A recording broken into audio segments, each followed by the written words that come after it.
Just 1 in 5 Indigenous high schoolers complete their HSC, and even less continue on to higher education. One non-government organisation, which began in Redfern, is addressing the statistics directly. The Australian Indigenous Mentoring Experience, also known as AIME, is now halfway through its 8th year.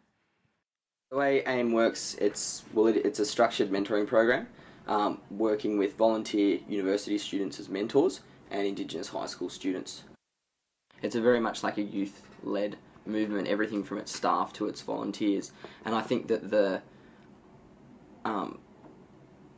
positivity and the two-way learning process, I reckon, is really rewarding, both for the university students that are predominantly non-Indigenous, learning about Indigenous Australia and what the students are, I guess, what life's like growing up. But also for the high school students involved, they're actually, while they're tagged as mentees, they're actually the teachers. So without knowing it, yeah, they're kind of educating the educated. Yeah, well, I guess our core program would be the Year 9 and 10 program that we run, and that takes place here at UTS. It runs for 15 weeks for an hour a week. Whilst we run that Year 9 and 10 program, we also run like an AIME Learning Centre, which is a homework centre at Redfern, which is open to all of our kids.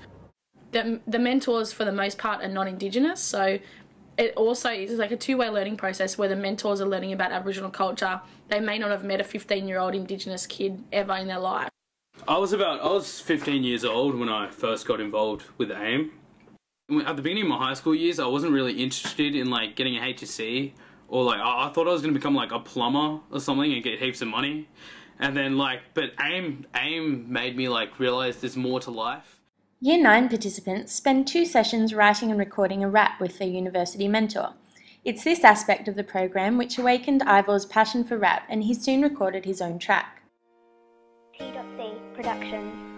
This is the land I was born and raised in, this romance, a tribal craze. On the coast of sand, feel the heat blaze, fingers intertwined, hearts feeling so amazed. Nothing that we really do is that different. Like, you know, for instance, excuse me, we do like hip-hop where essentially it's poetry but like twisted into a cool thing. I think probably it's the edge, I guess, that we have. So and that comes with things like, well, our mentors are young mostly, like I'm relatively young, and Ads, who runs it as well, having Indigenous program managers running it too, like 2 Aboriginal people running it, because they often don't have it, like majority of them wouldn't have an Aboriginal teacher in the school.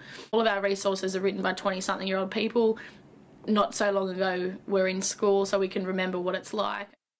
JJ Cahill Memorial High School has 5 students participating in AIME this year. Aboriginal Programs Coordinator Brendan Lee says the program has certainly had an impact. My experience with working with the staff and mentors at AIME, I know that there's a lot of passionate people involved there, and I think that's always a really good start. You know, if you've got people that can lead the way, I'm sure it's going to continue to build from there.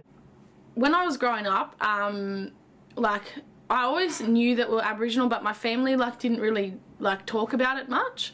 So for me, when I was at school, I always knew it, but I didn't like, I guess, engage in like the Aboriginal programs and stuff, purely because things that had happened with my family and that they didn't really want us to engage with that side of our background, which is really sad. And looking back, I think if I'd had an opportunity like AIME, which had helped to strengthen my identity and stuff, I don't think I would have made half the mistakes in my life that I have. If it wasn't for AIME, I probably wouldn't have started my HSC. AIME's fun. Like other programs I'm running, like you don't want to go because it's boring, and so probably the attendance wouldn't be as great.